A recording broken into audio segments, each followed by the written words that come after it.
Assalamualaikum warahmatullahi wabarakatuh. Sobat RH sekalian, jumpa lagi kita di channel yang keren ini. Keren jadas. Ya sobat RH sekalian, saya dengan teman sejawat saya, ya, baru kenal 35 tahun.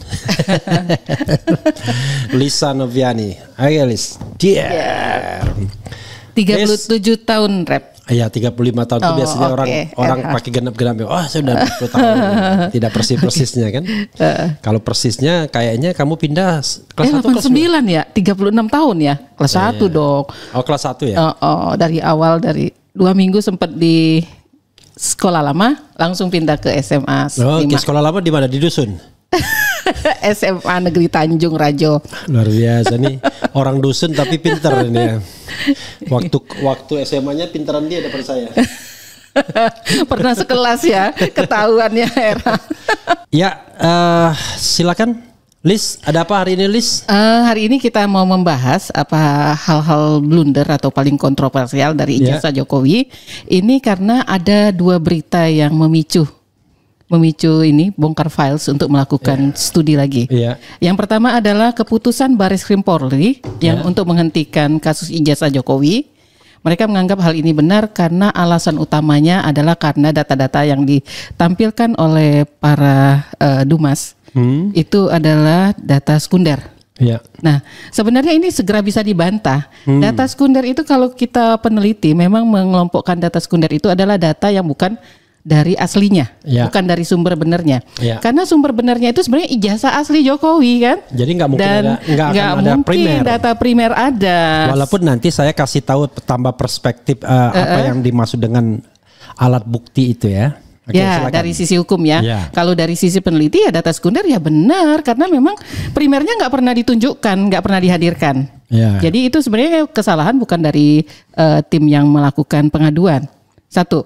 Kedua, ada lagi dari Pengadilan Negeri Sleman yang mengatakan berdasarkan keputusan mereka, musyawarah tim mereka eksepsi, karena ada eksepsi dari UGM yang menyatakan bahwa akhirnya setelah mereka bermusyawarah, majelis hakim berpendapat bahwa mereka tidak berhak untuk menindaklanjuti. Tidak berwenang. Tidak berwenang ya, istilah hukumnya tidak berwenang untuk melanjutin pengadilan ini karena mestinya ini diajukan ke Komisi Informasi Publik atau ke Pengadilan Tata Usaha Negara, begitu keputusannya. Gitu RH. Nah, jadi sahabat RH, di sini kami mencoba menampilkan sebenarnya ijazah. Kamu kalau kepleset rap nggak ada masalah. Karena tadi sempat dibahas di awal ya. Refli Harun ini teman sekelas saya pas kelas 1 SMA sebenarnya. Selanjutnya enggak kelas 1 enggak kita kelas 1 5 kita sekolah sore. Saya murid baru dari dusun gitu. Nggak ingat tuh. Kalau kelas 1 kita sekelas ya kelas 1 kelas 1 5 sekelas. Oh, tapi kamu belum pinter tuh kelas 1 5. Udah pinter, udah ranking 1. Gak percaya. Yang ranking 1 tuh si Indra Gunawan. Bastari. Gak sekelas itu kelas 2 bio. Kelas 1. Jadi jangan dibahas. Isbandi kan? Saya dong ranking 1-nya. Bukan, maksudnya Isbandi kan ketua kelasnya kan waktu itu. Ya ketua kelasnya Isbandi. Ada Heri Purwanto teman sebangkumu. Iya. Oke. Ada Zaidar. Iya. Lupa RH. Ya kelas. Jadi saya udah pinter dulu. Tapi RH juga pinter kok. Kita cepat-cepat bareng waktu itu, ingat gak? Iya, saya jubirnya kan. Dan menang karena jubirnya lah yang bisa menjawab dengan lincah. Waktu itu jubirnya tuh pengetahuan umumnya bagus. Makanya menang. Menang kan kita? Cuman kalau di matematika kamu yang pinter. Dibahas kisah-kisah lama ya sahabat RH. Pas soal matematika saya nggak ngitung, biar sebelah kanan kiri saya ngitung. Oke ya, silakan. Iya, kenangan manis ya RH ya. Dulu juara cepat-tepat di sekolah. Oke, silakan. Iya. Oke, kita lanjutkan. Nah, apa saja sih hal-hal kontroversial? Maksud kami di sini, bongkar file menganggap sebenarnya kedua keputusan itu sebenarnya nggak sesuai, harusnya tetap dilanjutkan. Karena banyak sekali hal-hal kontroversial yang blunder-blunder yang terjadi selama proses pengajuan pengujian ijazah ini, ijazah palsu ya. Banyak sekali. Di antaranya nih kami coba kompilasi ya, yang paling blunder ya, paling kontroversial. Di antaranya adalah kasus reuni yang terjadi 26 Juli. Apa yang blunder di sana? Coba kita lihat nanti. Terus ada ciri ijazah asli UGM yang sudah dikemukakan oleh Roy Suryo. Ya. Terus ada juga pernyataan Vitor Suryadi bahwa ijazah di Jokowi dibuat di Pasar Pramuka. Ya. Itu menarik sekali nih, yang ini poin ketiga ini. Ya. Ada lagi kontroversialnya itu yaitu Mr. Kasmujo. Ada lagi ejaan nama dosen pembimbing Jokowi dan tanda tangannya. Dan ini sebenarnya nggak bisa terbantah. Karena para mahasiswa tahu persis lah kali ya. Terutama di UGM mungkin saya sendiri mengalami di IPB pun itu kalau ada kesalahan penulisan nama dosen pembimbing itu nggak mungkin itu sampai dicetak. Ketiga, skripsi Jokowi sendiri ada hal-hal yang di situ yang kontroversial. Waktu KKN-nya juga kan ada beberapa blunder tuh. Terjadi berapa koreksi waktu lah, koreksi wilayah dan sebagainya. Dan terakhir Barreskrim itu yang kami anggap blunder juga itu adalah Barreskrim melakukan penyitaan harian kedaulatan rakyat pada edisi pengumuman hasil ujian PP1 Juli itu ya. Yang mestinya. Dan paling lucunya 18 Juli itu hari kelahirannya Roy Suryo. Oh, oke. Hari kelahiran Roy Suryo dan hari meninggalnya ibu saya. Oh iya, Al-Fatihah buat beliau. Al-Fatihah, ya. Amin. Iya, jadi itu blunder-blunder yang dilakukan. Jadi nyata terlihat bahwa ada sesuatu yang coba disembunyikan di sini. Jadi keputusan Barreskrim dan Pengadilan Negeri Sleman menurut saya juga jadi kontroversial. Gitu ya. Nah, apa yang kita lihat dari reuni Fakultas Kehutanan UGM? Di situ ada foto-foto dari slide 4567 itu terlihat foto-foto Jokowi ya dengan rekan-rekannya yang semuanya menggunakan kaos biru. Dan di sini yang kami anggap agak berbeda dengan umumnya reuni-reuni yang terjadi gitu ya. Reuni yang dilakukan di hari Sabtu 26 Juli 2025 di Aula Integrated Forest Farming Learning Center Fakultas Kehutanan tersebut, itu semua alumni berangkat ke lokasi menggunakan minibus. Kalau alumni angkatan 80 ya, saya aja angkatan 89, itu rata-rata kalau kami sih berangkat ke reuni itu menggunakan kendaraan pribadi lah masing-masing gitu ya. Hampir semuanya tuh datang menggunakan kendaraan pribadi masing-masing. Dan kalau ini reuni pakai kendaraan umum dan bajunya sudah seragam gitu ya. Bajunya udah seragam. Biasanya kaosnya seragamnya tuh diserahkan di tempat ya kan? Tempat. Registrasi dulu dong. Karena kan biasa dari luar kota tuh. Dan menginapnya entah di mana mereka terserah. Pokoknya pada hari H datang registrasi, baru dikasih kaos. Dikasih kaos, ganti baru masuk ke ruangan tempat reuni. Biasanya seperti itu kan. Ini semuanya datang bareng-bareng menggunakan minibus dan udah seragaman. Nah, berarti ada titik kumpul, ada tikumnya ya, ya. Ada titik kumpulnya dan ada korlapnya. Iya. Ya kan ada korlapnya berarti. Ada korlapnya. Dan semua menggunakan seragam kaos biru kecuali Jokowi gitu kan. Agak aneh juga. Nah, satu lagi sini ya, mereka itu katanya yang datang reuni ada 67 orang dari 88. Itu juga biasanya agak berat itu. Kami reuni rata-rata udah 50% aja yang hadir, itu udah luar biasa ya, Pak ya. Ini sampai 75% kalau sih dia ngitung-hitung itu. Apalagi kalau Pak Jokowi tidak lagi presiden kan. Itu biasanya minatnya udah berkurang tuh. Apalagi lagi masalah begini kan. Tapi nggak tahu, jangan-jangan iya betul kan. Menggunakan nemtek. Rasanya kita saling mengenal, tidak akan menggunakan nemtek lah ya kalau saat reuni seperti itu. Soalnya saya sekelas ada 100 orang. Iya dan tidak ya. Iya dan tidak. 88 loh temannya satu. Nah, kalau 88 itu, ya menurut saya nggak susah mengenal ya kan. Iya, saling mengenal biasanya. Kalau saya tuh susah mengenal karena satu angkatan tuh 250 orang. Iya. Jadi saya bahkan tidak tahu nih orang ini selesai apa enggak. Iya. Bisa. Oke, teruskan Liz. Nanti beberapa hal nanti saya underline. Menggunakan nemtek, mereka terlihat tidak saling akrab, tidak ada sesi perkenalan tuh, maksudnya biasanya kadang-kadang kita ada yang maju. Saya sekarang tinggal di sini loh, anak saya segini, gini. Ini nggak ada sama sekali. Dan ada IO-nya yang Anastasia Emlis yang diketahui adalah sebenarnya Jokower banget. Jadi itu adalah suatu reuni yang mungkin ya menurut kami ya agak berbeda lah dengan reuni umumnya. Ada IO-nya. Anastasia Emlis. Itu di situ ada fotonya itu? Dia Jokower banget kalau kita lihat di ini ya di Di Facebooknya gitu-gitu. Tapi Facebooknya tadinya bisa kita buka, bisa diakses publik. Terus sekarang sudah terkunci profilnya, sudah nggak bisa diakses lagi. Nah ini sebenarnya foto-fotonya ini tadinya ada di sosial medianya Anastasia. Itu yang di slide. Anastasia ini 6. Orang ini ya, yang perempuan ini, yang ini bukan? Iya, yang betul. Ini. Betul. Karena saya agak curiga juga, karena ada orang yang kemudian kok sepertinya menonjol gitu. Kadang-kadang gini, biasanya ya, orang tuh tidak mau menutup diri. Maksudnya gini, dia pengen menonjol. Padahal dengan dia pengen menonjol, dia gampang sekali ketahuan. Betul. Gitu. Nah, saya lihat Anastasia ini, ini namanya Anastasia ya? Iya, Anastasia Emlis. Ini orangnya, saya kan bertanya-tanya, ini siapa sih ini kok kayaknya menonjol banget gitu ya? Iya. Dia kemudian... Dia bukan alumni, dia semacam IO sepertinya. Karena ya, tapi ngapain juga dia pakai warna baju ini kan? Lalu ada Bambang Saptono yang tukang-tukang potret itu kan, yang selalu ada di rumahnya Jokowi di Jalan Kutai. Kemudian ya ada yang kontroversi Wakidi katanya, tapi sudah di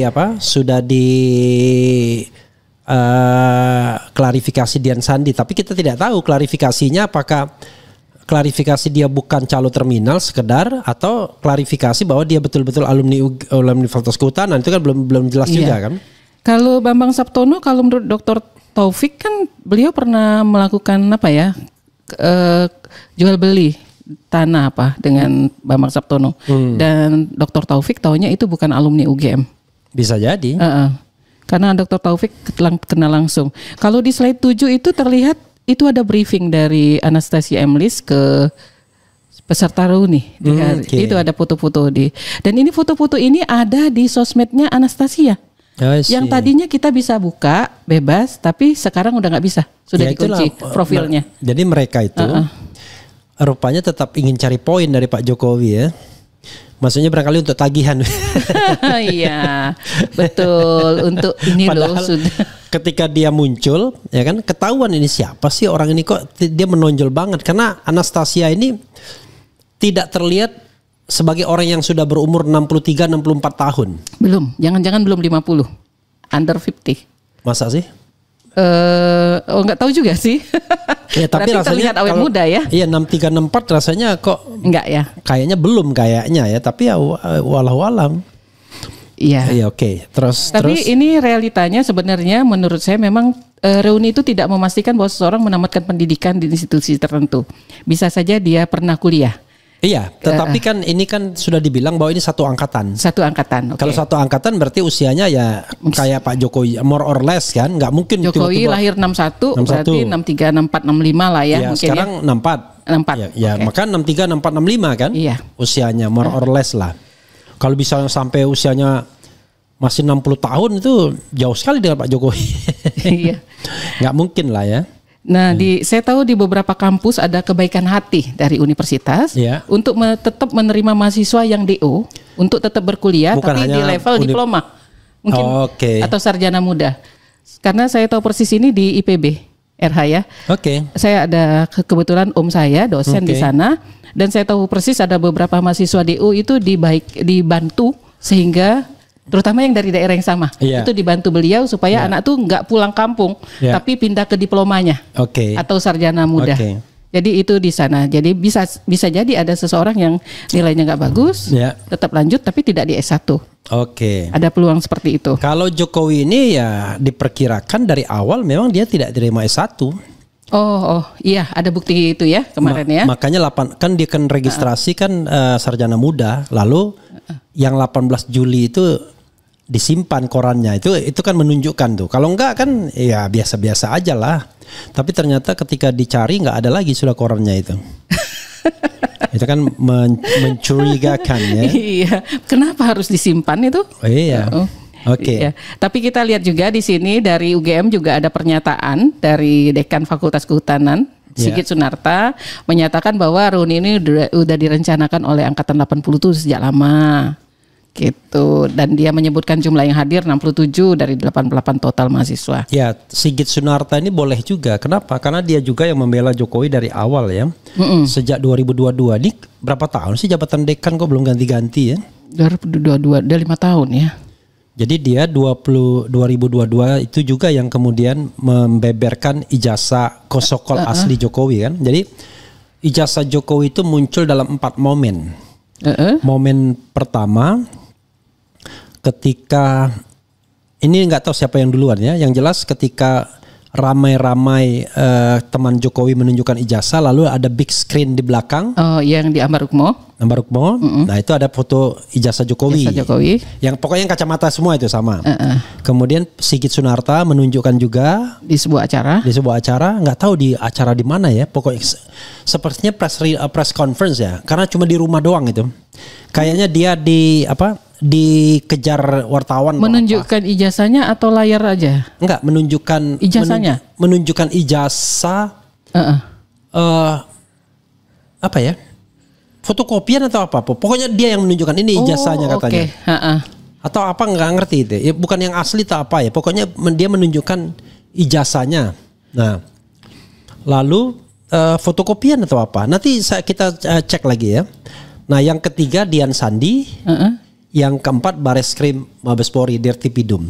Oh iya. Nah itu 4 kesempatan yang kemudian kalau kita pakai metode ilmiah, even kita tidak pernah melihat aslinya. Iya.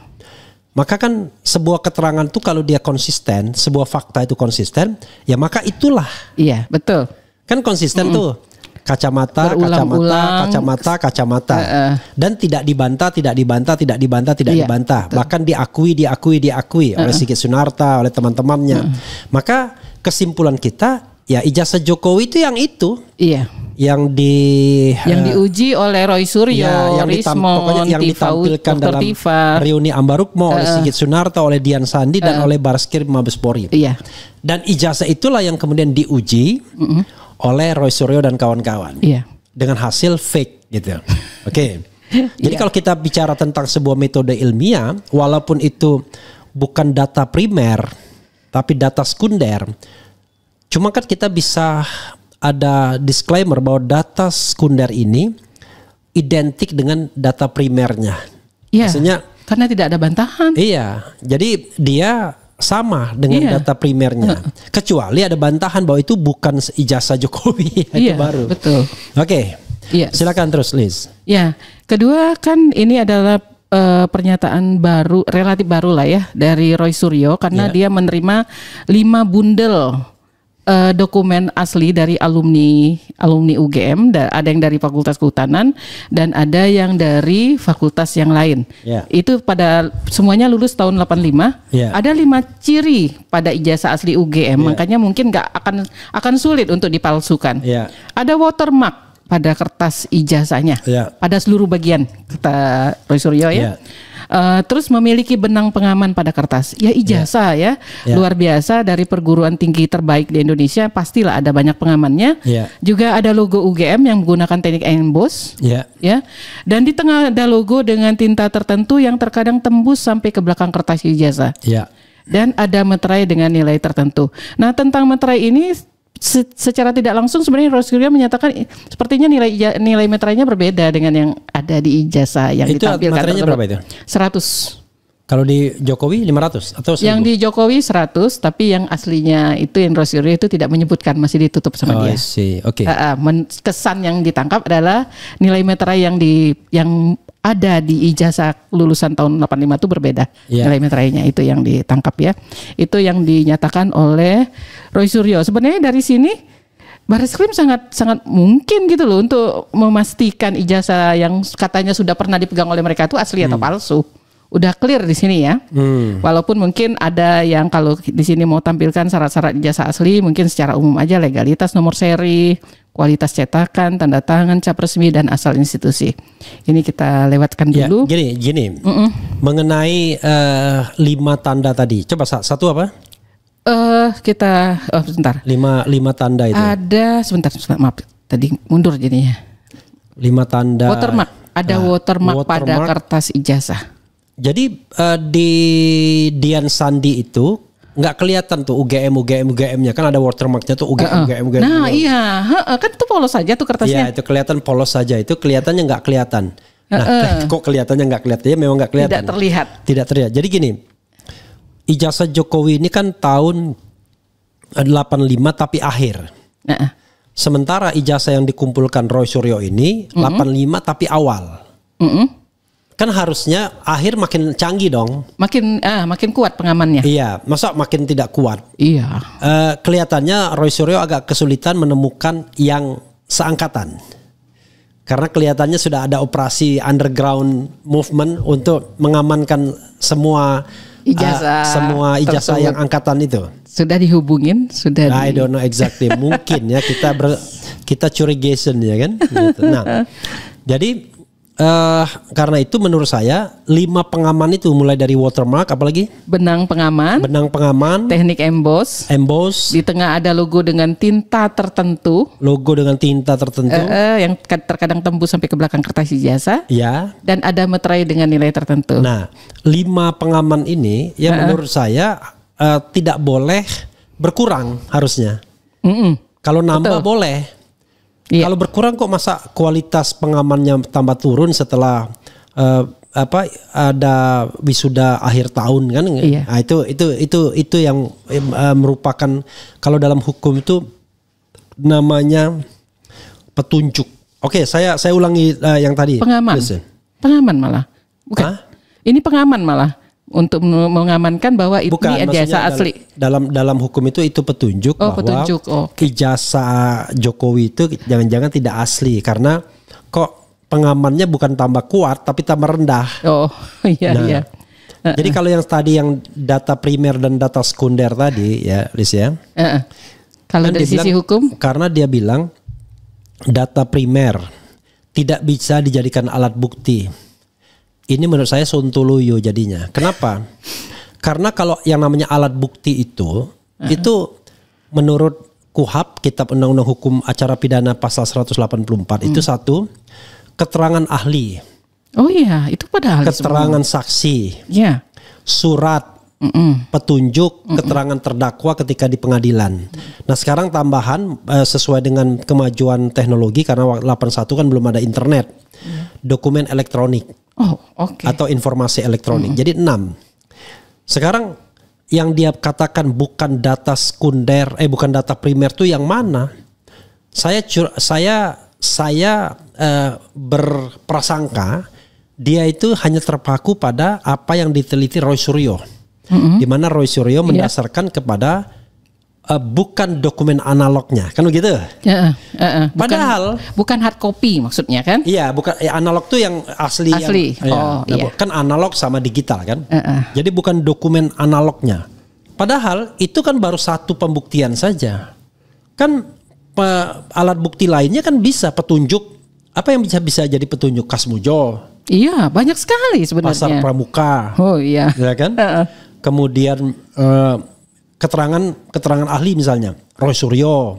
Kan Rismon, itu ahli semua. Ahli forensik Rismon. Kalaupun tidak bisa dijadikan petunjuk gitu. Roy Suryo ahli. Keterangan saksi bisa dicari nanti kan ada disebut Anggit. Iya, kemudian Widodo. Itu kan bisa dijadikan saksi semua. Iya. Jadi menurut saya harusnya kasus ini naik pada penyidikan. Di penyidikan itulah kemudian mereka bisa mengumpulkan alat-alat bukti lainnya. Iya. Nah, kalau seandainya alat buktinya nggak kuat, misalnya kan, setelah dikumpulkan, baru SP3, karena harusnya begitu. Iya, betul. Oh, ini langsung dipatahkan begitu aja. Ya, oke lah, teruskan Lisa, apa lagi? Iya, yang ketiga ya di situ kan tadi udah dibahas ya RH ya, banyak sekali uji digital terhadap 3 dokumen yang dilakukan oleh salah seorang pemilik percetakan, tapi dengan background yang dari ITB beliau. Dan juga ada pace comparison yang dilakukan oleh Roy Suryo dan dengan Rismon, dengan Ella dan sebagainya.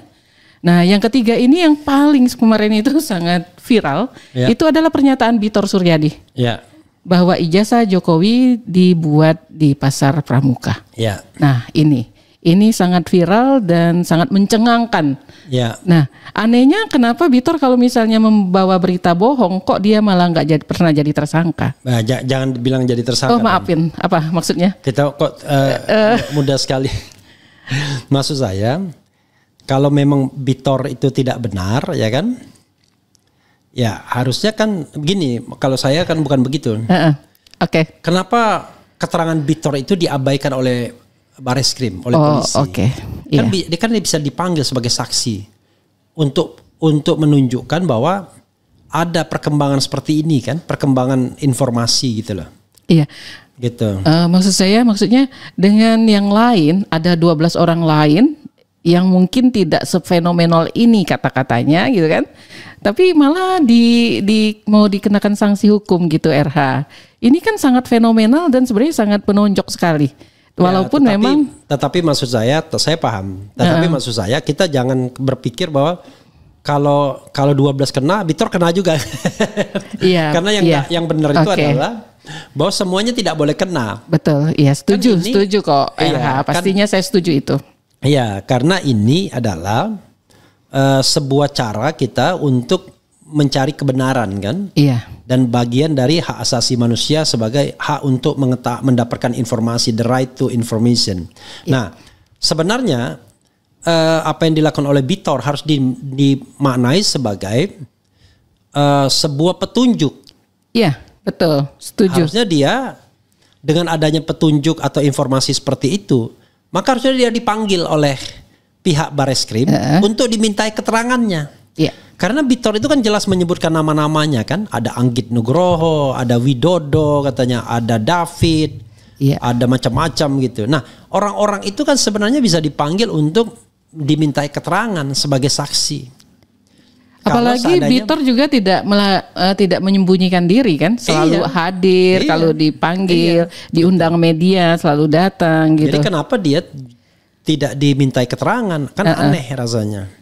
Iya. Malah yang dimintai keterangan tuh Sylvester bolak-balik. Ternyata sudah jadi terpidana gitu. Iya. Oke, apalagi Liz? Nah, kita ini dulu ya. Ini dari Bitor, ya tadi sudah sama ijazah Jokowi dibuat di Pasar Pramuka oleh tim dari Solo, David, Anggit dan Widodo. Ya.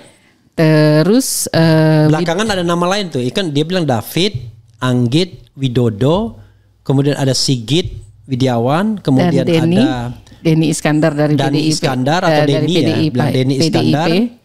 Kemudian satu lagi yang pernah jadi ketua Eko Sulistyo. Jadi ada 6. Dan 6 orang. Iya, yang sebenarnya bisa dimintai keterangan. Dan Bitor juga menyatakan dengan clear bahwa Widodo membawa dokumen ke Pasar Pramuka untuk dibuat di kiosnya Paiman Raharjo. Nah, itu dari Bitor ya? Ya, itu dari Bitor. Nah, kemudian dari itu kan punya lagi keterangan. Karena Paiman juga sebagai pihak yang bisa dimintai keterangannya, kan begitu? Iya, dan ternyata Paiman adalah mantan rektor Universitas Mustopo Beragama yang juga pernah menjabat sebagai Wamen Desa Pembangunan Daerah Tertinggal dan Transmigrasi Indonesia. Jadi kalau misalnya dibilang wah nggak ada bukti, nggak ada apa, ini banyak sekali bukti. Minimal yang bisa dijadikan alat bukti banyak banget. Keterangan saksi ada, keterangan ahli ada, surat ada, kemudian petunjuk banyak gitu. Betul. Dan kalau mau ditanya dokumen satu-satu juga ya banyak ada. Contoh ya, misal Dian Sandi misalnya, kan Dian Sandi itu memang sudah dipanggil ya. Kita nggak tahu apa ditanya apa. Tapi Dian Sandi itu kan bisa ditanya, kamu dapat dari mana ini ijazah yang kamu upload ini? Karena ada dugaan, ini dugaan ya, sekali lagi asas praduga tak bersalah, bahwa ijazah tersebut diedit. Kan kita bisa bikin kita bikin muka kita jadi cakep, muka kita jadi anak-anak dan lain sebagainya. Jadi tetap elektronik. Sebenarnya, tetap bentuknya digital sampai saat ini. Oh, kalaupun ada analognya ya bisa saja printed.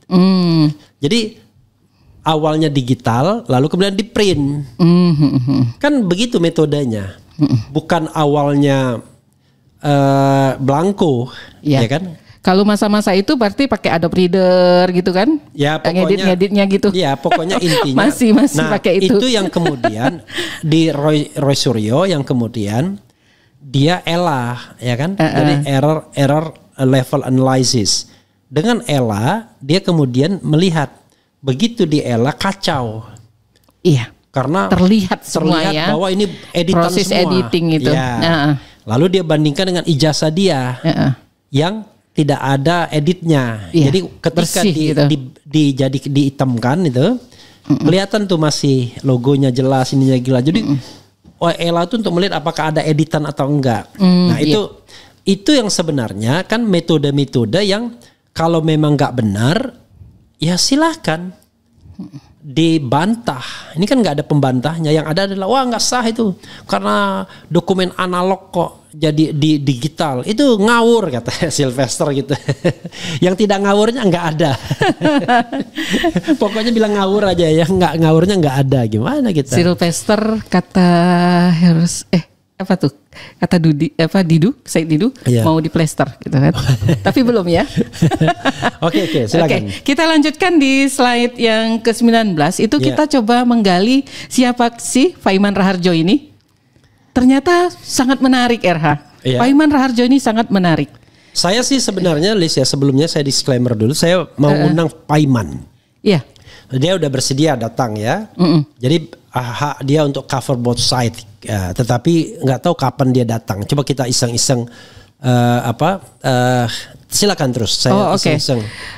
Pak Iman Raharjo ini ternyata di kasusnya ini kan terjadi di tahun 2012 pada saat Jokowi mencalonkan diri menjadi gubernur DKI. Nah, ternyata di tahun 2013 Pak Iman Raharjo ini sudah diangkat jadi kepala BUMD DKI, yaitu bukan kepala BUMD, komisaris di BUMD DKI yaitu Food Station Cipinang Jaya. Sejak tahun 2013 dan pada tahun 2015 dia masuk ke ranah nasional itu tercatat sebagai komisaris independen perusahaan gas negara. Itu cuannya banyak gitu. Tapi nggak tahu tercatatnya sampai tahun berapa.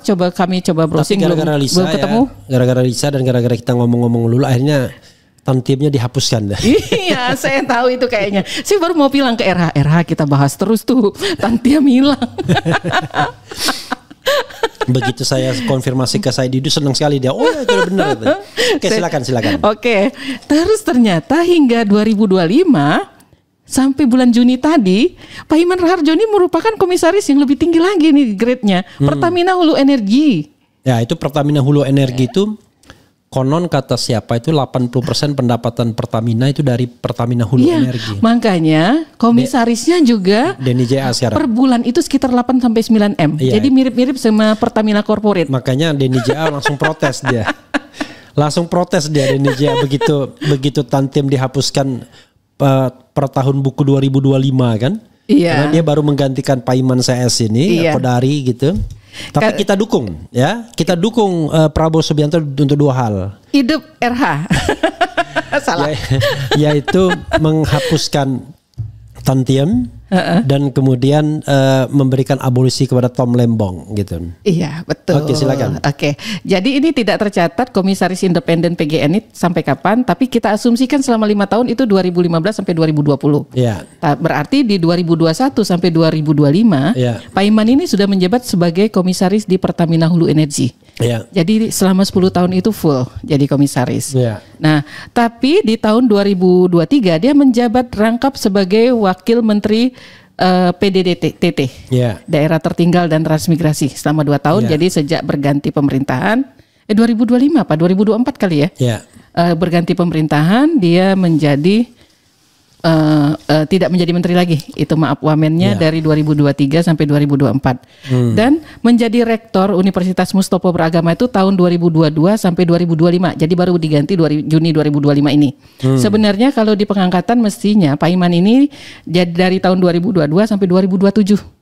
Tapi ternyata di Juni tadi diganti rektornya. Jadi rektor Mustopo Beragama sudah bukan Pak Iman lagi. Oke.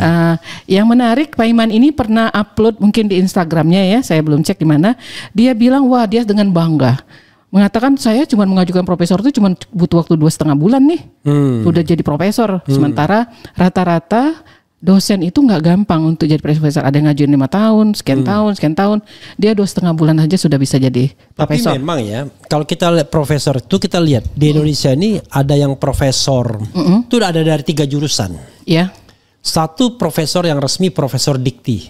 Oh, ya. Jadi yang memang berbekal Kepres kalau tidak salah ya. Keputusan presiden tuh.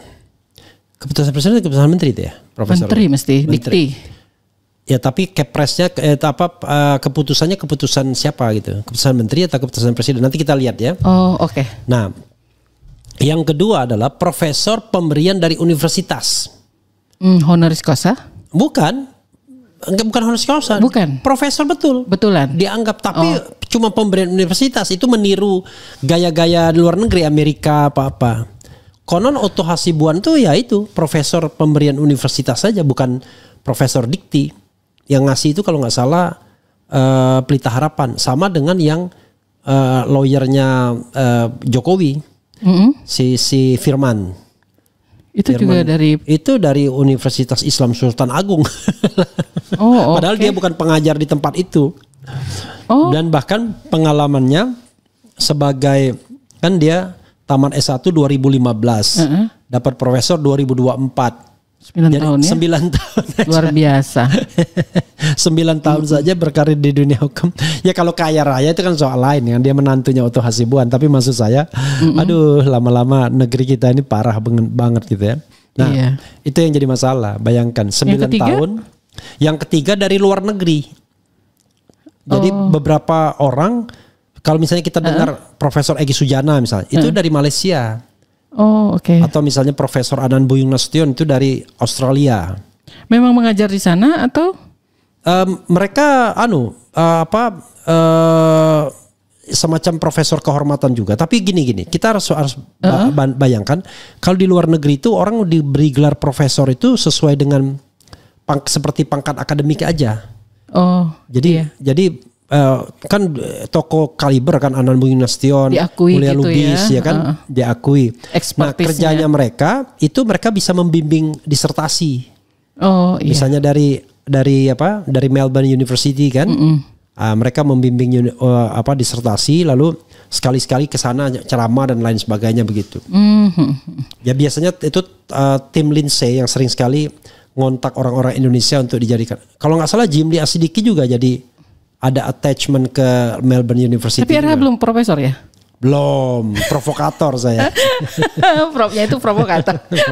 Janganlah RH.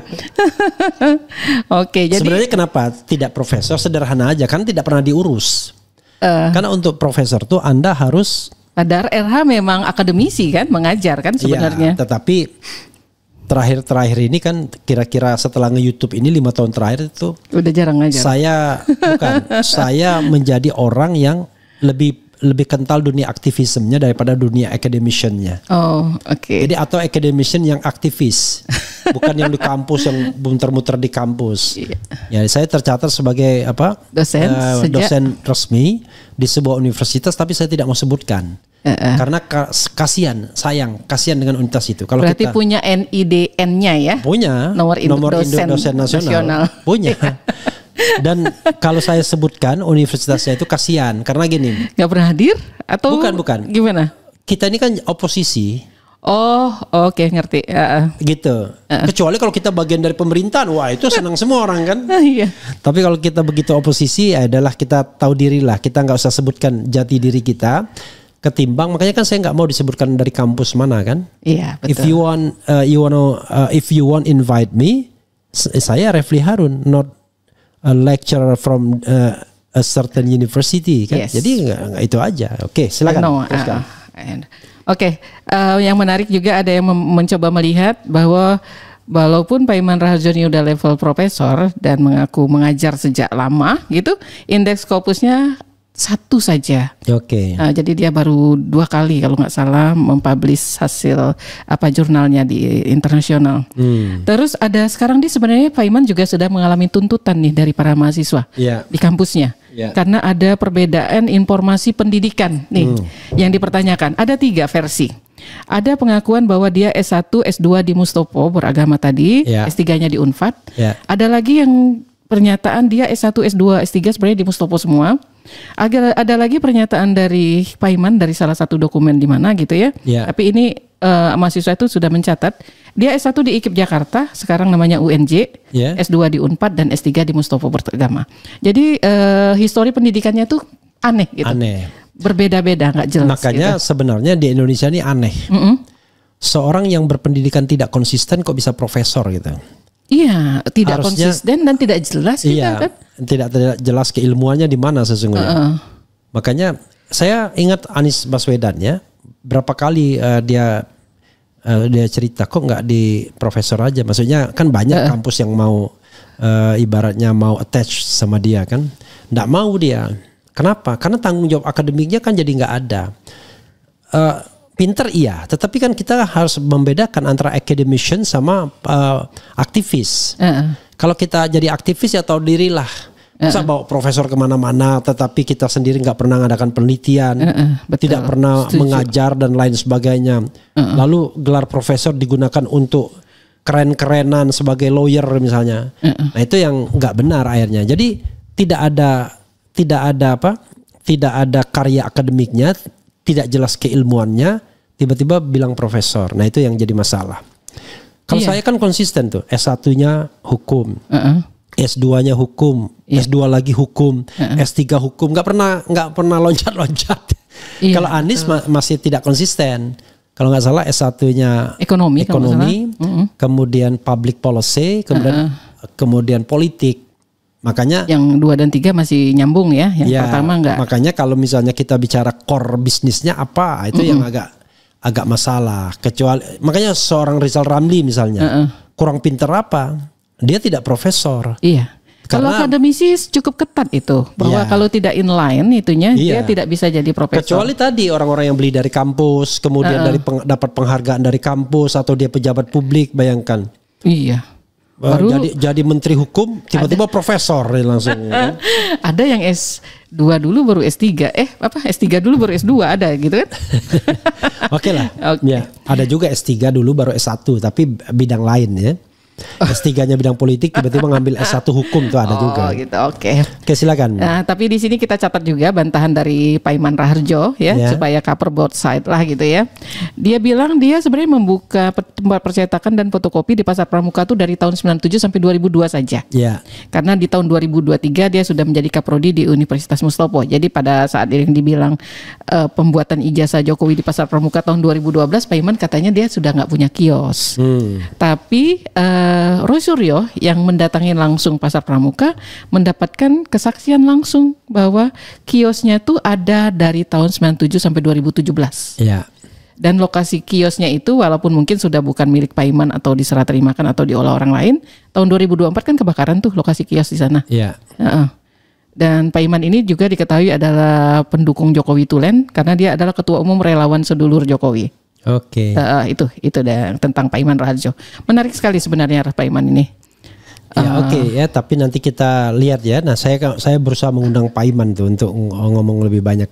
Mudah-mudahan dapat klarifikasi langsung ya cover both side-nya dari yang bersangkutan. Nah, berikutnya itu yang juga cukup menarik itu adalah sangat menarik sebenarnya dari Kasmujo. Itu di slide 22 itu terlihat Kasmujo waktu foto kiri itu adalah saat ditemuin Rismond Sianipar di rumahnya dan foto kanan waktu ditemuin oleh Jokowi. Pada saat itu Jokowi berkunjung sebelah kiri tapi nggak ada foto Rismondnya ya, tapi kita tahu itu pada saat ketemu dengan Rismond. Dan ada yang ada hal-hal yang melihat itu bukan di rumahnya Pak ini, tapi sebenarnya Rismond menemui dari pintu belakang sepertinya atau pintu samping, sedangkan kalau Jokowi dari pintu depannya rumahnya. Oke. Nah, ada apa sih dengan Kasmujo? Apa yang terjadi di sini gitu kan? Ya karena pada saat Jokowi mengisi kuliah umum di UGM pada tanggal 19 Desember 2017, itu Jokowi datang ke Fakultas Kehutanan dan di sana dia di mimbar pidato memanggil Kasmujo dan menyatakan Kasmujo adalah dosen pembimbing skripsinya. Gak bisa dibantah ya dari kata-kata itu, dari rekaman yang ada. Nah kemudian pada tanggal 11 Mei 2005 Kasmujo mengatakan bahwa dirinya bukan pembimbing skripsi, melainkan pembimbing akademik Jokowi. Dari tahun 1980-85 dia menyatakan Jokowi itu anaknya rajin, ginilah. Dia pernah berkunjung ke pabriknya dan segala macam. Waktu itu kalau nggak salah saya memang lihat itu pernyataan Kasmujo langsung. Dan 2 hari kemudian Jokowi di Twitter resminya mengatakan pada tanggal 13 Mei bahwa Kasmujo memang bukan pembimbing skripsi tapi pembimbing akademiknya. Dia meralat berita bahwa Kasmujo adalah pembimbing skripsinya. Nah, jadi ini Jokowi versus Jokowi gitu ya? Iya. Dan pada saat Rismon mendatangin Kasmujo pada 17 Juni 2005 di rumahnya, terjadi perbedaan informasi lagi, RH. Kasmujo menyatakan bahwa dia bukan pembimbing skripsi dan bukan pembimbing akademik Jokowi karena saat itu dia masih berusia 35 tahun, masih sarjana muda dan merupakan asisten dosen. Jadi dia belum berhak mengajar langsung kepada para mahasiswa. Jadi kalau soal pembimbing ini kita harus disclaimer juga. Dalam pengalaman saya dosen pembimbing saya itu asisten dosen juga.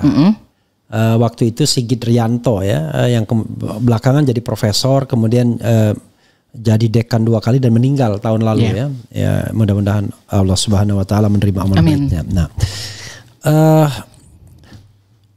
mungkin karena mahasiswa hukum itu banyak, perangkatan itu 200, 250, sehingga diperbolehkan mereka jadi dosen pembimbing.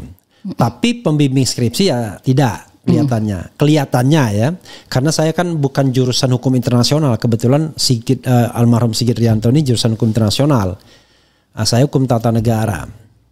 Tetapi memang biasanya sangat bergantung kepada kondisi fakultas masing-masing. Kalau misalnya rasio dosen dan mahasiswanya masuk akal, ya barangkali dosen-dosen senior yang jadi pembimbing akademik. Tetapi kalau seperti fakultas hukum yang satu angkatan itu 200, 250, ya barangkali dosen-dosen yang junior pun dikerahkan sebagai dosen pembimbing akademik, tapi bukan pembimbing skripsi. Gitu. Karena pada waktu itu ya Sigit Rianto usianya juga muda sekali pada waktu itu ketika dia membimbing, menjadi dosen pembimbing saya ya. Jadi kalau kita lihat misalnya Sigit Rianto, dia udah meninggal ya, tapi yang jelas dia kelahiran muda dia, ya kira-kira usianya tidak jauh-jauh amat dengan saya ya, gitu. Jadi waktu dia itu masih bujangan, usianya baru 20-an begitu.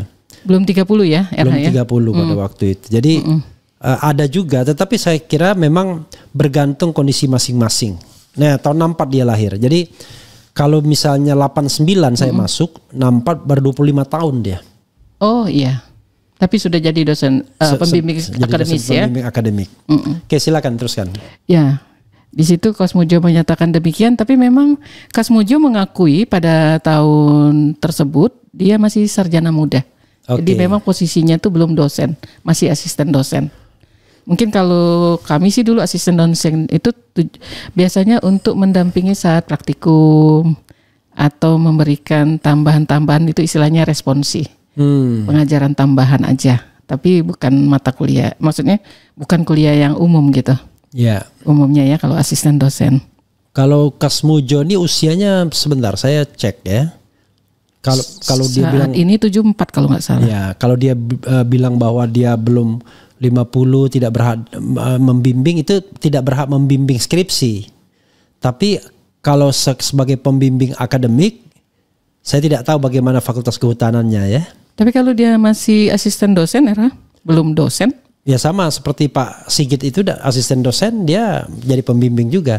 Jadi dua jenis asisten dosen. Ada asisten dosen yang dosen, yang sudah diterima sebagai dosen, tapi belum boleh ngajar, maka dikatakan masih asisten dosen, padahal dia sudah dosen. Oh, oke. Ada yang asisten dosen yang mahasiswa. Iya, kebanyakan gitu. Nah, asisten dosen itu masih mahasiswa. Di Fakultas Hukum UGM nggak ada asisten dosen yang mahasiswa. Jadi semua asisten dosen itu adalah dosen. Tapi belum mendapat hak mengajar. Belum mendapatkan panggung mengajar. Jadi paling pengganti kalau misalnya dosen utamanya. Jadi tim teaching dia gitu. Kan. Gitu. Oke, jadi kalau dia bilang asisten dosen, saya kira asisten dosen yang dosen dia. Karena Kasmujo ini diangkat tahun berapa gitu? Tahun 76 dia sudah tercatat sebagai dosen kalau nggak salah. Gitu. Dia pensiun dari UGM tahun 2014. Saat ini usianya sekitar 74-75. Berarti pensiun di umur 65 tahun sepertinya. Ya. 60. Ya, karena dia S1 ya atau S2 ya. Kalau dia profesor 70 tahun kan? Iya, betul. Gitu, karena dia dosen yang tidak profesor. Oke, silakan diteruskan. Kita lanjutkan yang krusial berikutnya ya, atau kontroversial dan sulit terbantahkan ini adalah salahnya penulisan ejaan nama dari dosen pembimbing Jokowi, yaitu Profesor Dr. Insinyur Ahmad Sumitro. Di skripsinya Jokowi itu tertulisnya Profesor Dr. Insinyur Ahmad Soemitro. Dan sebenarnya konfirmasi atau klarifikasi penulisan yang salah ini bahkan dari anaknya almarhum Profesor Ahmad Sumitro, dari Aida Greenbury atau Aida Asining Putri. Itu langsung ya konfirmasi bahwa ayah saya itu penulisan ejaannya itu Profesor Dr. Ahmad Sumitro, SU. Itu dari Aida. Makanya konfirmasi ini berita ini. Dan berikutnya dari kebetulan Aida juga yang menayangkan ijazahnya dan ada tanda tangan ayahnya. Aida ini juga berkuliah di Fakultas Kehutanan UGM angkatan 89-490 ya, RH ya. Dan di sana tertera tanda tangan ayahnya yang sebenarnya secara kasat mata ya, nggak perlu ahli tanda tangan apa istilahnya tuh. Kita bisa secara kasat mata melihat tuh perbedaan cukup signifikan antara tanda tangan yang ada di skripsinya Jokowi dan tarikannya ya dengan ijazah dengan tanda tangan Profesor Dr. Ahmad Sumitro yang ada di ijazahnya Aida. Sangat berbeda, signifikan berbeda. Jadi itu juga merupakan salah satu keraguan dengan ijazahnya Jokowi. Juga UGM sendiri memberikan ralat pada berita kematian Profesor Dr. Ahmad Sumitro yang tayang pada 24 September 2009. Itu beliau kan meninggalnya kalau nggak salah 22 September 2009, tapi beritanya di 24 September 2009. 13 tahun kemudian UGM kok meralat gitu berita tentang jabatan Dekan Kehutanan. Jadi tadinya yang dijabat oleh Ahmad Sumitro selama 3 periode berturut-turut 1977 sampai 1988 itu 3 periode diubah menjadi 1978 sampai 79, 1980 81, 88 91, 91 94. Nah, sehingga berdasarkan ralat tersebut Profesor Dr. Insinyur Ahmad Sumitro itu bukan dekan Fakultas Kehutanan UGM pada 1985 saat Jokowi lulus. Gitu kan? Jadi yang tanda tangan maksudnya tanda tangan di ijazahnya Jokowi jadinya bukan Profesor Dr. Ahmad Sumitro, tapi yang bertanda tangan di skripsinya lah Profesor Dr. Insinyur Ahmad Sumitro. Ya, kalau kita lihat ya hal-hal yang penting gitu ya, hal-hal yang penting aja. Penting ini sangat penting sebenarnya. Iya ya, hal-hal yang penting itu misalnya tanda tangan tuh. Kalau tanda tangan kita lihat tanda tangan tuh berbeda itu. Coba lihat tanda tangannya. Iya, tanda tangannya tuh di slide 27 terlihat jelas. Kayaknya nggak perlu seorang ahli ini ya sampai karena signifikan gitu kasat mata. Kalau kita lihat ya, misalnya di bawah itu sangat tegas ya. Betul. Terutama ketika tarikan awal itu ya tegas sekali. Tapi di atas itu tidak ada ketegasan. Ragu-ragu gitu ya seperti, menariknya. Ya nariknya tuh ragu-ragu hati-hati gitu. Iya seperti upaya untuk menirukan tanda tangan itu. Sangat persis gitu. Iya. Pelan-pelan gitu. Terutama di bagian Sumitronya itu yang kedua ya kan. Itu kalau ini kan agak kotak yang di bawah itu. Kalau yang itu kan agak bulat sedikit itu ya. Kelihatan betul. Kalau ini tegas, kalau itu tidak tegas tuh. Seperti orang yang meniru baru belajar gitu. Tanda tangan. Oke, itu hal yang sebenarnya banyak sekali hal-hal yang bisa banyak sekali petunjuk. Sebenarnya masih kita lanjutkan lagi RH masih ada waktunya. Ada lagi nih berikutnya ini tentang deskripsi juga ini yang sangat fenomenal. Waktu itu kan pernah kami bahas dengan RH yang big data itu loh RH. Kenapa di bulan April itu setelah Lebaran terjadi peningkatan cukup signifikan orang yang percaya bahwa ijazah Jokowi itu fake. Kenapa terjadi gitu ya? Peningkatan signifikan. Ternyata dari sini baru teringat. Waktu itu Rismond datang dengan berita bahwa skripsi Jokowi itu halaman depan dan judulnya menggunakan font Times New Roman yang pada tahun tersebut belum ada. Dan sebenarnya itu baru diluncurkan di Windows 3.1 yang diluncurkan pada 1992. Nah, itu orang terkagetkan. Dan terbaru bahkan Rismond mengatakan karena itu tingkat kerapatan hurufnya sudah sangat rapat. Itu bahkan bukan font yang digunakan pada tahun 92, tapi font Times New Roman yang terdapat pada Windows XP yang eksisnya malah pada tahun 2004 sampai 2005. Nah, ini orang terkagetkan. Ini benar-benar suatu informasi baru. Jadi pada waktu kami analisa big data di Bongkar Files, ini terjadi peningkatan signifikan orang yang percaya bahwa ijazah tersebut fake karena data ini. Dan itu di inskripsi tersebut tidak ada lembar pengesahan, tidak ada tanggal ujian, tidak ada nama dan tanda tangan dosen penguji lainnya selain Profesor Dr. Insinyur Ahmad Soemitro tadi. Akhirnya pada reuni terakhir di 26 Juli 2005, Jokowi menyatakan bahwa ada dosen penguji saya yang lain yaitu Insinyur Ranu Gede dan Insinyur Sofian Wasito. Gitu. Ini baru muncul di 26 Juli ini. Jadi pernyataan lisan Jokowi saat reuni tersebut. Gitu. Ini signifikan nih. Jadi ya kalau kita lihat dari sini aja petunjuknya banyak banget ya. Iya, ini yang besar-besar yang kita kumpulkan. Petunjuk ya. Iya. Gitu. Oke, silakan. Nah, ya juga terjadi blunder pada saat menentukan waktu KKN Jokowi. Nah, itu kan Barreskrim menyatakan, oh ini banyak loh foto-fotonya KKN-nya nih ditampilkan, kalau nggak salah ada 9 foto saat Jokowi KKN dan saat Jokowi sedang beraktivitas kuliah. Itu di slide, banyak nih slide-nya 35 ya. Jadi dinyatakan saat itu Barreskrim yang langsung diwakilin oleh Ditir Tividumnya Brigjen Polisi Johan Dani Rajopuro mencatat ada beberapa kegiatan Jokowi selama kuliah, yaitu kuliah lapangan 1 hari di Banjarjo Ngawi tahun 80, kuliah lapangan 3 hari di Baturaden dan Cilacap tahun 82, inventarisasi hutan 6 hari di Banjarjo tahun 82 juga, praktek umum 2 bulan di Madiun Cepu dan Rembang tahun 83. KKN selama 3 bulan di Kecamatan Wonosegoro, Kabupaten Boyolali tahun 83. Problema kehutanan selama 3,5 bulan di Kota Madya Surakarta tahun 84-85. Nah, selain menyatakan itu ada berapa tuh 6 kegiatan Jokowi selama berkuliah, Barreskrim juga melengkapi dengan dokumentasi foto saat Jokowi KKN. Tapi sayangnya itu tidak ada foto Jokowinya tuh di slide tersebut. Jadi ada foto KKN, tapi tidak ada Jokowi. Apa Jokowinya sedang tidak ikut berfoto atau yang moto kali, RH ya? Yang motonya mungkin. Iya itu. Nah, tapi karena banyak sekali cuitan alumni dari BIN, Badan Investigasi Netizen ya, yang mengatakan, nah kalau untuk KKN itu kan ada syarat minimal SKS, menyelesaikan jumlah SKS tertentu. Jadi kalau mahasiswa yang masuk 80 nggak mungkin KKN di tahun 83. Nah dari situ ternyata muncul pernyataan baru dari Jokowi. Dia menyatakan Jokowi mengatakan, oh saya KKN awal 85 kok gitu. Nah jika pernyataan Barreskrim itu yang hasil pengumuman mengatakan bahwa ijazah Jokowi itu identik dengan ijazah lain, itu pada tanggal 22 Mei. Pernyataan dari Jokowi sendiri bahwa KKN-nya itu tahun 85 itu dikeluarkannya pada 13 Juni 2025.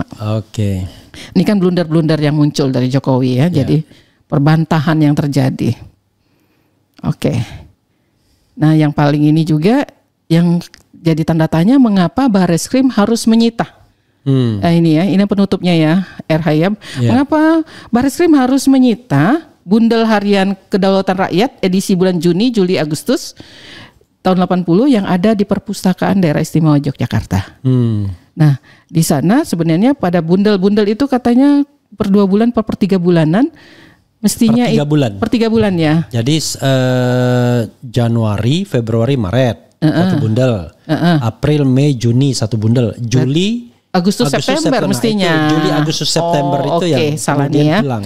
Juli Agustus September hilang karena pada terbitan 18 Juli sebenarnya ada pengumuman kelulusan hasil ujian perintis 1.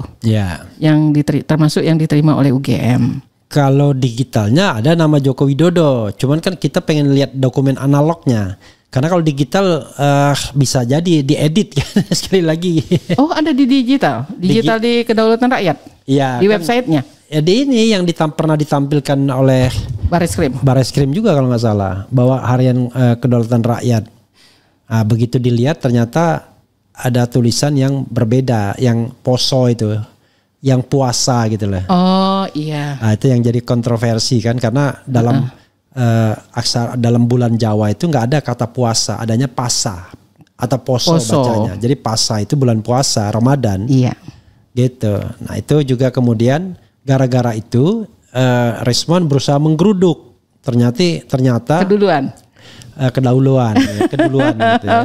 Udah hilang ternyata ya dokumentasi itu KR di perpustakaan. Iya. Ini saja Era, tapi ini udah luar biasa menurut saya. Ini aja yang paling kontroversial ya. Maksudnya kontroversial ini sulit dibantah gitu. Sulit dibantah sebenarnya bukti-bukti ini. Begitu RH. Oke, ya, begitu ya Sobat Era sekalian ya. Saya ini sambil lihat-lihat tuh ada acara apa-apa gitu ya. Jadi perdebatan tentang ijazah ini lama-lama perdebatan talkshow aja. tidak lagi substansi ya. Jadi ini saya lihat ini ada acara interupsi di iNews ya. Kemudian kemudian acara apa ini? Spesial para penghuni FYP apa nih? Newsmaker Indonesia kita apalah. Jadi ada KRM Roy Suryo, Firdaus Oi Wobo, Arianto Sutadi gini. Jadi kayaknya dicari orang-orang yang suka ribut aja. Ada juga Rocky Gerung di situ ya. Begitu Sobat Era sekalian ya. Yang jelas memang ijazah ini the last statement from me ya. Saya selalu bilang begini terakhir ini ya. Untuk mengatakan ijazah itu asli dan memang ada aslinya itu mudah. Ya. Tinggal tunjukkan, selesai. Iya, betul. Untuk mengatakan ijazah itu asli dan tidak ada aslinya sulit. Karena itu perlu survei, perlu buzzer, perlu Sylvester, perlu Adi Armando dan perlu segala perangkat, perlu reuni. Perlu budget yang besar juga. Perlu budget yang besar karena untuk meyakinkan publik itu tidak mudah kalau tidak punya. Kalau punya tinggal tunjukkan saja. Oke, itu satu skenario. Tapi bagaimana? Oh, ini Pak Jokowi punya. Pak Jokowi kan sengaja disimpan dan lain sebagainya. Kalau dia begitu kejam sekali nih orang, nggak pantas disebut negarawan. Kenapa? Kalau memang dari awal ada, ya harusnya dia selesaikan polemik ini. Jadi tidak ada yang namanya pertengkaran tidak produktif anak bangsa. Roy Suryo tidak lagi bicara tentang penelitian ijazah, tapi barangkali dia mengarahkan energinya pada hal-hal lain yang barangkali lebih dibutuhkan. Karena itu saya kok lebih percaya pada skenario pertama. Itu dugaan saya ya. Boleh dong, masa nggak boleh ya kan? Oke, terima kasih Liz ya. Ada last word from you. Ada kata-kata closing statementnya. Apa ya Era? Menurut saya ini bukti-bukti nyata, signifikan, kuat dan nggak terbantahkan. Yang mestinya menjadi penyebab Bareskrim atau kepolisian untuk melanjutkan penyelidikan tentang ini. Gitu aja Era. Oke ya. Jadi saudara sekalian, tidak ada alasan bagi Bareskrim Mabes Polri untuk tidak melanjutkan investigasi ini karena terlalu banyak ya alat-alat bukti yang bisa digali. Petunjuk ada, ya surat ada, keterangan ahli ada, keterangan saksi ada, dokumen elektronik ada, keterangan terdakwa nanti kalau di persidangan. Begitu saudara sekalian. Wassalamualaikum warahmatullahi wabarakatuh. Keren. Yes.